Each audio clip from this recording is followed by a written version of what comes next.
Você sabia que Deus entrega vitórias para quem está de pé? É isso mesmo. E você está em pé, você está sentado, você está deitado. Em Atos, capítulo de número 20, verso 9, está escrito assim: um jovem chamado Eutico, que estava sentado numa janela, adormecendo profundamente durante o prolongado discurso de Paulo, vencido pelo sono, caiu do terceiro andar abaixo e foi levantado morto. Sobre isso que nós vamos falar daqui a pouquinho. Vem comigo.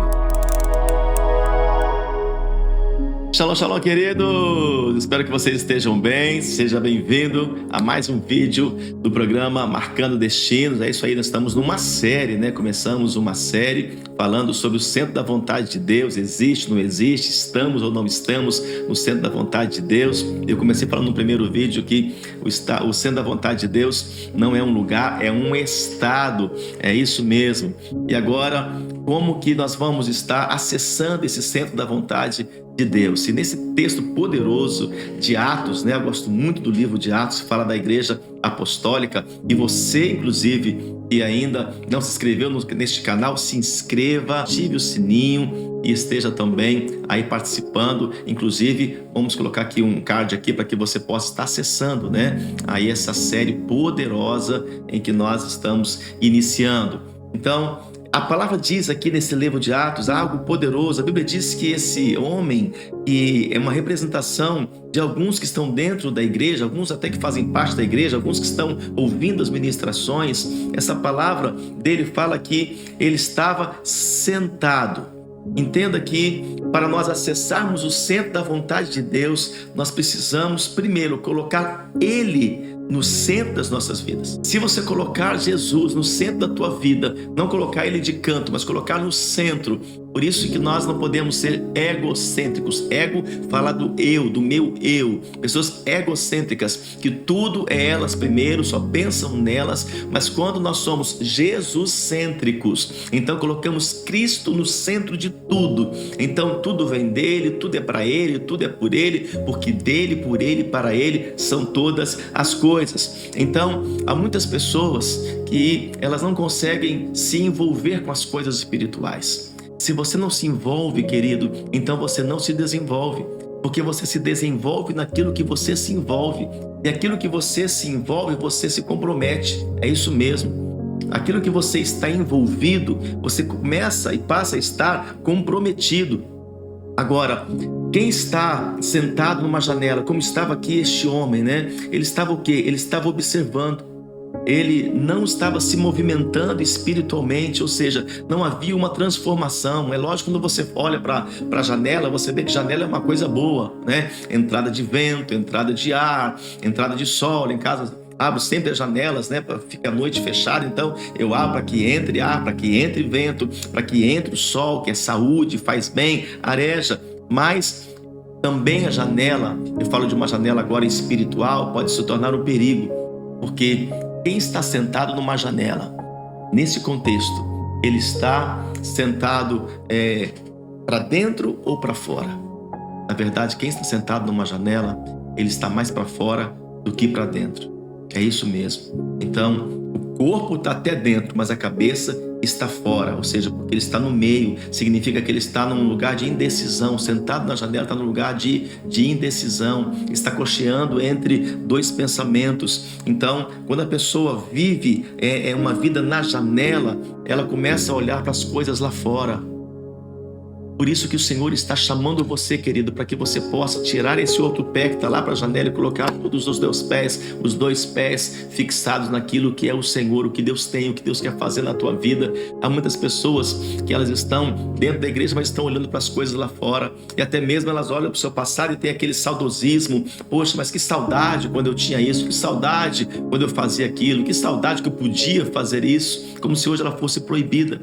Deus não te proíbe de nada, Deus te dá conselhos. E se você ama o Senhor, você segue os teus conselhos. Se você ama a Deus, você segue os seus conselhos. Então, cuidado, há um perigo na janela. Esse homem, que é uma representação de alguns da igreja, esse Eutico, ele estava sentado, e significa que ele estava começando a observar algumas coisas lá fora. Talvez as pessoas lá fora, os seus amigos, seus colegas. Agora imagina, já estava dando meia-noite, Talvez já tinha marcado um encontro com alguns dos seus amigos, seus colegas, para ir para a balada. Olha, eu vou na igreja porque senão o meu pastor vai me cobrar amanhã, senão meu líder vai me ligar, senão meu pai, minha mãe não vai deixar eu sair, porque eu prometi que eu tinha que ir lá, mas olha, quando der mais ou menos 11 horas, já estou saindo, passa lá no cenáculo e nós vamos para aquela balada, nós vamos lá fazer aquilo que nós queremos fazer a noite, a madrugada inteira. E talvez os colegas ali, os amigos de Eutico foram passando e falou, cara, você não vai descer não, estamos te esperando aqui, ó, vai dar meia-noite, já abriu o clube. E pessoas lá fora chamando a atenção, e Eutico ouvia a palavra e ouvia também o convite dos seus amigos. Ele ouvia uma palavra da verdade, uma palavra de vida, de destino, que iria marcar ele e a sua vida para sempre, mas também ele estava ouvindo pessoas que estariam marcando ele para roubar ele daquilo que era o centro da vontade de Deus. Então, quantas amizades, queridos, estão te levando para a janela? Talvez relacionamentos estão te levando para a janela, crises estão te levando para a janela. Quantas pessoas, talvez o seu computador se tornou uma janela para você e é um perigo. A pornografia se tornou uma janela para você. Então, quando você está na janela, você está mais fora do que dentro, porque você está olhando para as coisas da fora. As moças que estão passando, as meninas talvez que estão passando, e você começa a olhar para elas. Na verdade, você está apenas com o seu corpo ali, mas o seu espírito já não está mais ali. Você está ali porque talvez como se fosse uma obrigação, porque talvez alguém iria te cobrar alguma coisa. Então, entenda que quem está na janela, querido, ele está propenso a cair. E foi isso realmente que aconteceu. Quando olharam para Daniel, o profeta Daniel, olharam para a janela, Daniel estava orando.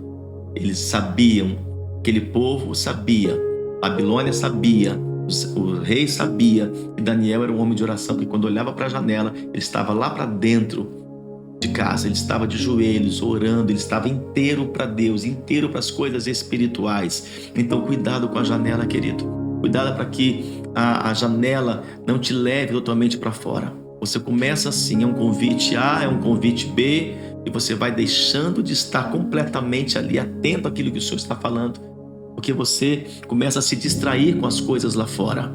E a distração, ela é inimiga da revelação. As coisas lá fora vão te distraindo, os convites, os chamamentos, e você deixa de ir hoje no domingo, depois deixa de ir numa quarta, uns dias que são os seus cultos lá na sua igreja, você vai deixando de participar, quando você vai ver já está 15 dias sem ir, 30 dias sem ir, e você já está lá com os pés lá fora, morto espiritualmente. Que você possa sair de cima da janela, querido, sai de cima dessa janela. Pare de cochear entre dois pensamentos e se firme no Senhor. Esteja nesse estado que Deus quer, o estado de estar inteiro para Deus. Ele quer acessar o centro do teu coração, Ele quer ser o centro de todas as coisas, Ele quer ser o primeiro lugar. E entenda, Deus não fica em segundo lugar nem em terceiro lugar. Se você tentar colocar Ele em segundo ou terceiro lugar na sua vida, Ele não vai estar em lugar nenhum, porque Ele só aceita ser o primeiro. Deixa Ele ser o primeiro na sua vida. Então a prioridade é Ele, tudo para Ele. Então existe um tempo para todas as coisas. Existe um tempo que você vai jogar bola, existe um tempo que você vai no cinema com seu amigo, assistir um bom filme edificante, ou com seu cônjuge, com a sua família. Existe um tempo de passeio, do churrasco. Mas se você está ali, no ambiente espiritual, onde Deus está falando, Deus está ali, esteja ali, se concentre ali, aquela revelação, para que você não seja roubado. Até o próximo episódio e que Deus te abençoe.